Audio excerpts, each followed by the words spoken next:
Hi everyone, I'm Meg with Lens Pro To Go, and in this series I'm going to show you how to properly assemble one of my favorite pieces of photography gear, the Ikelite underwater housing unit. For those of you unfamiliar with Ikelite housings, we love them because they are custom made for each camera body, so you have access to every control while underwater. In the first video, I'm going to show you how to assemble the housing and perform what we call a 360 dunk test to ensure that the housing has no leaks. We do this test on every housing before it goes out for rental, but we highly recommend you do this on your own as well, not only to practice assembling, but also as an added security that the housing isn't leaking.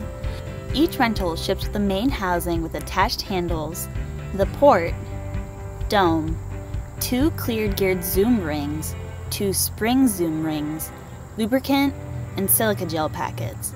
For this section, we'll be referencing the main housing, port, and dome.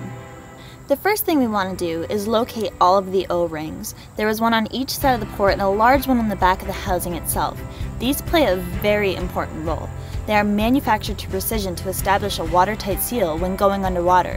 When the housing is submerged, the O-ring will be squeezed where the surfaces meet. The water will be pushed against the mating surface, locking itself out. The greater the pressure or more you go underwater, the better the seal. To care for the O-rings, we're going to inspect, clean, and lubricate them before putting them on the housing. We provide lubricant in every rental, so after you're done inspecting them for dust, hair, and grit, apply a little of the lubricant to your finger and run the ring through your fingers, being careful not to stretch them. After all 3 O-rings are cleaned, lubricated, and put back in place, attach the back of the housing to the front. Do this by sliding the mount plate into the housing, making sure that the mounting screw on the bottom is tightened. If not, you will not be able to fit the back and front together. With the back and front of the housing touching, fasten the snaps on the sides of the housing first, simultaneously, and then the top. Doing it in this manner will equalize the pressure of the O-rings around the unit.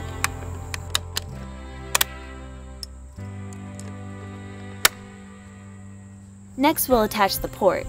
Lift up on the 4 port retention clips and slide backwards. Slide the thinner edge of the port down into the face of the housing and then push the clips forward to secure the port.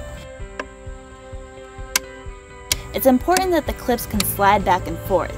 If they are also able to lift up, tighten them with a screwdriver, but do not over-tighten them. Over-tightening will strip the screws. To attach the dome, match up the threads until it starts spinning freely. If it doesn't spin freely, you may have cross-threaded the dome on the port, so undo it and try it again. You will get to the point where the port is spinning with the dome. To tighten the dome all the way, hold the port with one hand and spin the dome until it's snug. You should not over-tighten the dome because once the housing is underwater, the pressure will seal everything together. If you over-tighten the dome, you risk damaging the housing. While in the water, it's important that you sink the unit relatively slow, as it's not really made for quick submerging. Once in the water, you'll definitely see bubbles coming up from the handles. This is perfectly normal. Wait for those to disappear and look for other bubbles.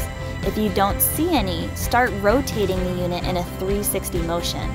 Flip it completely upside down and then back to the top to check for water inside the unit and bubbles rising to the surface. If you don't see any of these, you are good to go. In the next video, we'll show you how to assemble the unit with a 5D Mark III and a 16-35 lens. As always, if you have any questions, tweet or email us.